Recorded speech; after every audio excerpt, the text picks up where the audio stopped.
నమస్తే మెట్రో ఉదయం న్యూస్ కి స్వాగతం. కర్నూలు జిల్లాలో పెట్రోల్ డీజిల్ సరఫరా అంశాలపై ప్రెస్ కాన్ఫరెన్స్ నిర్వహించిన జిల్లా collector doctor Shri, joint collector Noorul Khamar. అందరికీ నమస్కారం అండి.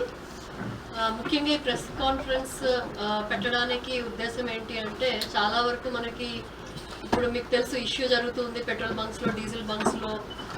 మెయిన్ గా ప్యానిక్ బయింగ్ అంటే భయపడి ఎక్కువగా కొంటున్నారు, క్యూస్ లో వెయిట్ చేస్తూ ఉన్నారు పబ్లిక్. సో దానికోసం ఒకసారి క్లారిఫికేషన్ ఇద్దామని చెప్పి I requested all of you to come. Main గా ఏంటంటే మనకి ఇక్కడ 166 బంక్స్ ఉన్నాయండి.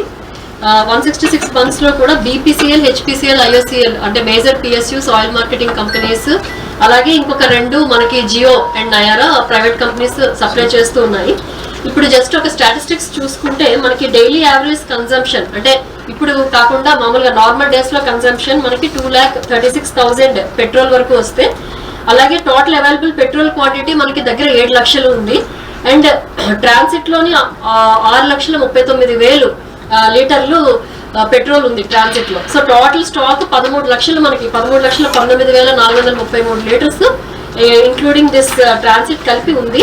సో మనకి ఈజీగా 6 days 7 days వరకు ఈ పెట్రోల్ వచ్చే అవకాశం ఉంది. డీజిల్ కి సంబంధించి మనకి డైలీ యావరేజ్ కన్సంప్షన్ ఇదే 5 కంపెనీస్ డీజిల్ కూడా సో సప్లై చేస్తూ ఉన్నాయి. So average daily consumption diesel కి సంబంధించి 3,16,848 లీటర్లు అండి. అండ్ టోటల్ క్వాంటిటీ అవైలబుల్ ఇప్పుడు మనకి జిల్లాలో వచ్చి 5,65,464 లీటర్లు. ఇప్పుడు ట్రాన్సిట్ లో ఉన్నది 5,39,000 లీటర్లు. సో ఇదంతా కలిపి 11 లక్షలు ఇప్పుడు మనకి ప్రస్తుతానికి అవైలబుల్ గా ఉంది. ఇది యావరేజ్ గా 4 days వచ్చే అవకాశం ఉంది. డీజిల్ నార్మల్ డేస్ లో మనం కన్జ్యూమ్ చేసే రేట్ బట్టి మనం క్యాలిక్యులేట్ చేసిన దీంట్లో చెప్తూ ఉన్నాం. అయితే ఇక్కడికి వచ్చేటప్పటికి 166 బంక్స్ లో కూడా మనకి ఒక 32 డ్రైఅవుట్ అయిపోయినాయి. ఎందుకు డ్రైఅవుట్ అయిపోయినాయి అని we have taken a deep dive and analyzed. So దాంట్లో మెయిన్ గా చూస్తుంటే ప్యానిక్ బయింగ్ అంటే భయపడిపోయి public cans, plastic cans, barrels తెచ్చి ఫిల్ చేసుకోవడానికి క్యూల్లో నిలిచి ఉంటున్నారు. అలాగే నిన్న నేను చూసుకుంటే, నేను రోజు కూడా ఇక్కడ పెట్రోల్ బంక్ పక్క నుంచి ఎప్పుడైనా ఫీల్డ్ విజిట్కి వెళ్ళేటప్పుడు వెళ్తూ ఉంటాను. ఇక్కడ ఫర్ ఎగ్జాంపుల్ మీరు చూసుకుంటే జగన్నాథం పెట్రోల్ బంక్ మన మెడికల్ కాలేజ్ పక్కన. వాళ్ళ కన్సంప్షన్ డబుల్ అయిపోయిందండి ఈ మధ్య. ఎందుకు డబుల్ అయింది అంటే ఈ ప్యానిక్ బయింగ్ లో చాలా మంది, మీరు కూడా చూస్తే క్యూ కట్టేస్తూ ఉన్నారు. మనకి క్యూ అంతగా ఎప్పుడు కనబడదు ఇక్కడ. సో ఈ ఆల్ పెట్రోల్ బంక్స్ లో ఏం జరుగుతుంది, ఎక్కడో రూమర్ వచ్చింది పెట్రోల్ డీజిల్ సప్లై చెయ్యరు లేదా రేట్ పెరిగిపోతుంది అని చెప్పి. సో ఇదేమీ లేదండి, అదే ప్రైసెస్ కి పెట్రోల్ సప్లై చేస్తాము, డీజిల్ సప్లై చేస్తాము, ఎవ్వరు వర్రీ అవ్వాల్సిన అవసరం లేదు. ఈ ప్యానిక్ బయింగ్ దయచేసి ఆపాలి.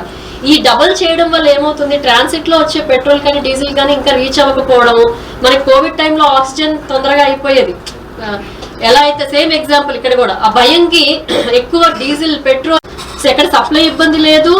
వీళ్ళ ఆర్టిఫిషియల్ మనకి ఇనఫ్ స్టాక్స్ ఉన్నాయండి, పెట్రోల్ కానీ డీజిల్ కానీ జిల్లాలో ట్రాన్సిట్ లో కూడా వస్తూ ఉన్నాయి.